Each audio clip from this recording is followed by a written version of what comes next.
السلام علیکم ورحمۃ اللہ وبرکاتہ۔ آج ہم آپ کو بتائیں گے کہ جب کسی پر زوال آتا ہے تو کوئی کسی کا نہیں رہتا۔ ویڈیو شروع کرنے سے پہلے اگر آپ ہمارے چینل پہ نئے ہیں تو چینل کو سبسکرائب کیجئے گا اور بیل آئیکن کو بھی دبا دیجئے گا تاکہ ہماری آنے والی ہر نئی ویڈیو سب سے پہلے آپ کے پاس پہنچے۔ تو چلتے ہیں ویڈیو کی طرف۔ ویڈیو کو شروع کرتے ہیں۔ زمانے کا ستایا ہوا ایک شخص نہایت مفلسی کی حالت میں ایک امیر آدمی کے دربار میں حاضر ہوا۔ اس امیر آدمی سے اس نے اپنا تمام تر حال بیان کیا۔ تمام تر حال بیان کرنے کے بعد اس سے مدد مانگی۔ وہ امیر آدمی دولت کے نشے میں، شہرت کے نشے میں، غرور میں تھا۔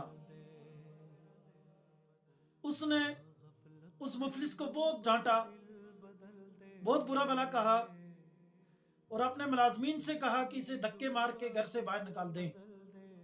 چنانچہ ملازمین نے ایسا ہی کیا۔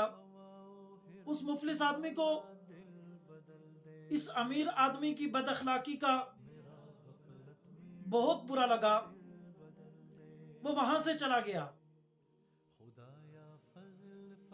اللہ رب العزت کی قدرت کہ تھوڑا وقت گزرا تو اس امیر آدمی پر پے در پہ حالات آنے لگے، مشکلات آنے لگی، یہاں تک کہ اس کا سارا مال ہلاک ہو گیا۔ جب سارا مال ہلاک ہو گیا، مشکل آ گئی۔ تو مشکل میں کوئی کسی کا نہیں ہوتا۔ اس کے ملازمین نے اس کا ساتھ چھوڑ دیا، اس کے رشتہ داروں نے، اس کے دوستوں نے، تمام تر تعلق والوں نے اس کا ساتھ چھوڑ دیا۔ وہ تنہا رہ گیا۔ مال و دولت بھی نہیں رہا، وہ ملازمین بھی نہیں رہے، وہ رشتہ دار بھی نہیں رہے، وہ شہرت بھی نہیں رہی، تمام تر چیزیں ختم ہو گئی۔ تو اس کے ملازمین میں سے ایک ملازم ایک امیر آدمی کے گھر میں ملازمت کرنے لگا۔ کچھ وقت گزرا تو وہ ملازم اپنے آقا کی خدمت میں مصروف تھا۔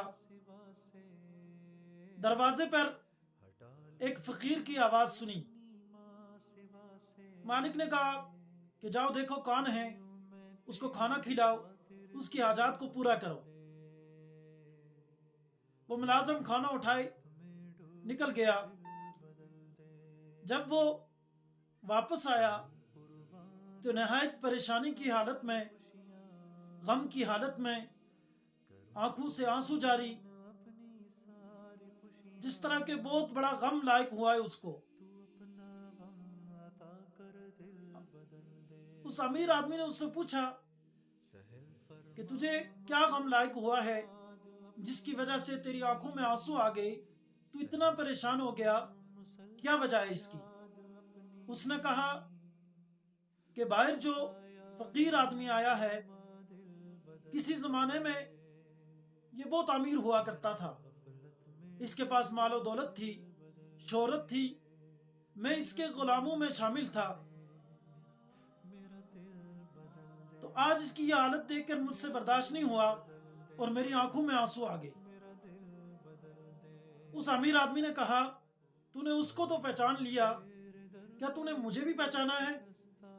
میں وہی مفلس شخص ہوں کہ جو اس کے دربار میں مدد طلب کرنے کے لیے گیا تھا، اس نے بے عزت کر کے گھر سے مجھے نکال دیا تھا۔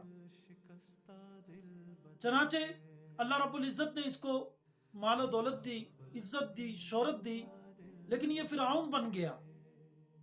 تو اللہ رب العزت کو اس کا یہ عمل پسند نہ آیا، جس کی وجہ سے اللہ رب العزت نے اس سے سب کچھ چھین لیا، اور آج یہ مفلس فقیر بن کر در بدر پھر رہا ہے۔ تو ہمیں بھی چاہیے کہ ہم جب مال و دولت میں ہوں، شہرت میں ہوں، تو ہمیں دوسروں کا خیال کرنا چاہیے، فرعون نہیں بننا چاہیے۔ فرعون کو اللہ رب العزت نے مال و دولت دی، شہرت دی، تو ہونا یہ چاہیے تھا کہ اسے اللہ رب العزت کا شکر ادا کرنا چاہیے تھا، لیکن بجائے اس کے اس نے خدائی کا دعویٰ کر دیا، تو اللہ رب العزت نے اسے رسوا کیا۔ تو ہمیں بھی یہ سبق ملتا ہے کہ ہم ہر وقت اللہ رب العزت کی یاد میں رہیں، اور جو کچھ بھی ہے ہمارے پاس وہ اللہ رب العزت کے کرم کی وجہ سے ہمارے پاس ہے۔ اگر اللہ رب العزت کا کرم نہ ہوتا تو کچھ بھی نہ ہوتا۔ امید کرتا ہوں کہ آپ کو ویڈیو پسند آئی ہوگی۔ اگر پسند آئے تو اسے لائک کیجئے گا، شیئر کیجئے گا، اور کمنٹس میں اپنی محبتوں کا اظہار کیجئے گا۔ والسلام۔